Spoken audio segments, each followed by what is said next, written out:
നിൽക്കുക, മൗനമായി പ്രാർത്ഥിക്കുക. ഓൺലൈനിലുള്ളവർ മൗനമായി പ്രാർത്ഥിക്കുക.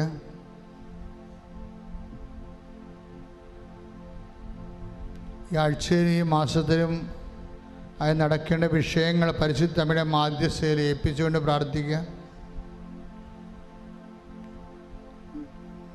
ഫലപ്രദമായ ഉടമ്പടി എടുക്കാൻ വേണ്ടി പ്രാർത്ഥിക്കുക. ഉടമ്പടി അല്പം ചൈതന്യം കുറഞ്ഞു പോയവർ ഇരട്ടി ചൈതന്യത്തിന് വേണ്ടി പ്രാർത്ഥിക്കുക. കർത്താവിൻ്റെ അഭിഷേക സ്ഥാനത്ത് വന്നിട്ട് ഉടമ്പടി എടുക്കാൻ ആരോഗ്യമുണ്ടായിട്ടും പിശാചിലെ ആൾക്കാർ തട്ടിച്ചുകൊണ്ട് പോകും. ഇന്നെടുക്കണ്ട, നാളെ എടുത്താൽ മതി എന്ന് പറഞ്ഞുകൊണ്ട് പോകും. അങ്ങനെയുള്ള പ്രലോഭനങ്ങളിൽ ഇരിക്കുന്നവർ, ടെസ്റ്റിലിരിക്കുന്നവർ ഇന്ന് തന്നെ എടുത്തുകൊണ്ട് പോകണമെന്ന് അച്ഛൻ്റെ അഭിപ്രായം. ബാക്കിയുള്ള കാര്യം ദൈവം നോക്കിക്കോളും. സാത്താൻ്റെ തട്ടിപ്പിൽ വീണ് പോകരുത്. സമാപന ആശീർവാദമാണ്.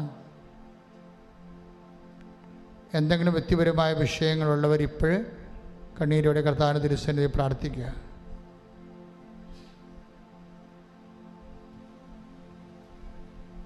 ഒരിക്കൽ കൂടി മൗനമായി ഉടമ്പടിയിൽ സമർപ്പിച്ചിരിക്കുന്ന എല്ലാ വിഷയങ്ങളും, ഒപ്പം തന്നെ നമ്മുടെ ജീവിതത്തിൽ ഇപ്പോൾ നൊമ്പരപ്പെടുത്തുന്ന വിഷയങ്ങളും ദൈവമാതാവിൻ്റെ മധ്യസ്ഥയിൽ ദിവ്യാന സന്നിധിയിൽ പ്രത്യേകമായിട്ട് സമർപ്പിച്ച് പ്രാർത്ഥിക്കാം.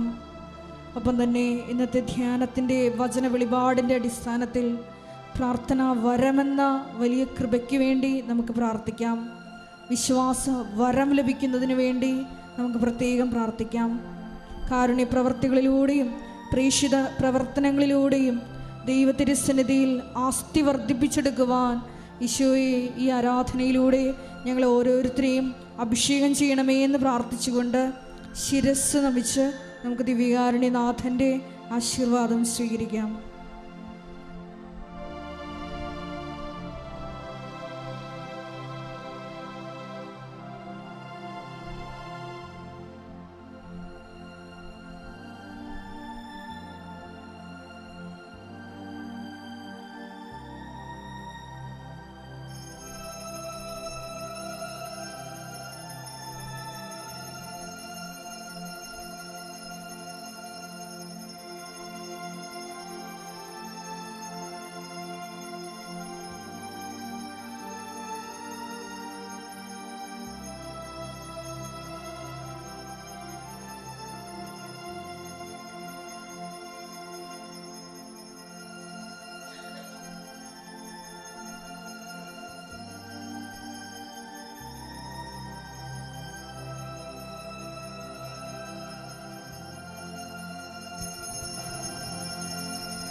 പരിശുദ്ധ പരമമാ ദിവ്യകാരുണ്യമേ,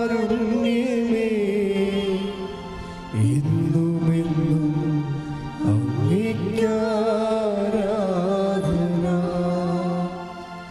പരിശുദ്ധ പരമമാ ദിവ്യകാരുണ്യമേ, എന്നുമെന്നും അങ്ങേയ്ക്ക് പരിശുദ്ധ പരമമാ ദിവ്യകാരുണ്യമേ, എന്നുമെന്നും അങ്ങേയ്ക്ക് ആരാധന. ആവേ ആവേ ആവേ മരിയ, ആവേ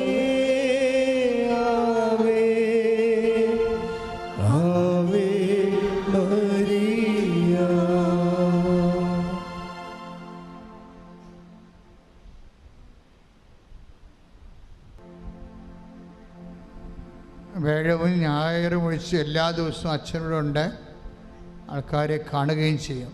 പക്ഷെ കാണാനുള്ളവരെ അവരുടെ ഡോക്യുമെൻറ്റുകൾ, അവരുടെ വിഷയത്തിൻ്റെ സീരിയസ്നെസ് കാണിക്കുന്ന രേഖകൾ കയ്യിലുണ്ടാകേണ്ടതാണ്.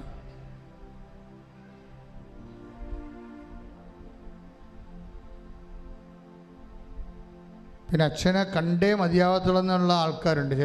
ചില ഗുരുതരമായ രോഗങ്ങളുള്ളവർ, ചില വിഷയങ്ങൾക്ക് പ്രാർത്ഥന തീരുമാനം വേണ്ടവരൊക്കെ അവർ തീർച്ചയായിട്ടും വെറുതെ കണ്ണിപ്പൊട്ടി കൃപാസനത്തിലൂടെ ഓടിപ്പോരരുത്.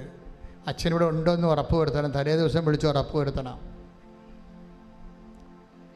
അച്ഛൻ ചിലപ്പോൾ ധ്യാനം ഉണ്ടെങ്കിൽ പോകും പുറത്തേക്ക്, പക്ഷെ തലേ ദിവസം വിളിച്ച് ചോദിച്ചാൽ അറിയാൻ പറ്റും. നാളെ അച്ഛനുണ്ടോ, നാളെ ഞാൻ വരട്ടെ എന്ന് വിളിച്ച് ചോദിക്കണം. 9447285400. ചിലപ്പോൾ നാളെ വരണ്ടേ, ചിലപ്പോൾ ഇന്ന് വിളിച്ചാൽ ചിലപ്പോൾ ഈ നമ്പർ മാത്രമേ ഉള്ളത് കാരണം ഭയങ്കര തിരക്കായിരിക്കും. അപ്പോൾ നിങ്ങൾ 2 ദിവസം മുമ്പ് വിളിച്ചാലും കുഴപ്പമൊന്നുമില്ല. അച്ഛൻ ഉണ്ടെങ്കിൽ ഉണ്ടെന്ന് പറയും, ഇല്ലെങ്കിൽ ഇല്ലെന്ന് പറയും. പക്ഷെ ഒരിക്കലും നമ്മൾ ശ്രദ്ധിക്കേണ്ട കാര്യം, ഉടമ്പടി വർക്ക് ചെയ്യണത് അച്ഛൻ്റെ സാന്നിധ്യത്തിലല്ല, അമ്മയുടെ മാധ്യസ്ഥത്തിലാണ്. അത് അടിസ്ഥാനപ്പെടുത്തിയിരിക്കുന്നത് അവൻ പറയണ പോലെ ചെയ്തുകൊണ്ടുള്ള നമ്മുടെ ആത്മാർത്ഥതയിലാണ്. നമുക്ക് ആത്മാർത്ഥതയും വിശ്വസ്തയില്ലാതെ അച്ഛനെ ഇതിനകത്ത് കക്ഷി ചേർത്താൽ എന്തുമാത്രം വിജയിക്കുമെന്ന് അറിയത്തില്ല. കാരണം ദൈവം സത്യസന്ധനാണല്ലോ. അതുകൊണ്ട് ശ്രദ്ധിച്ചാൽ മതി, വേറെ കുഴപ്പമൊന്നുമില്ല.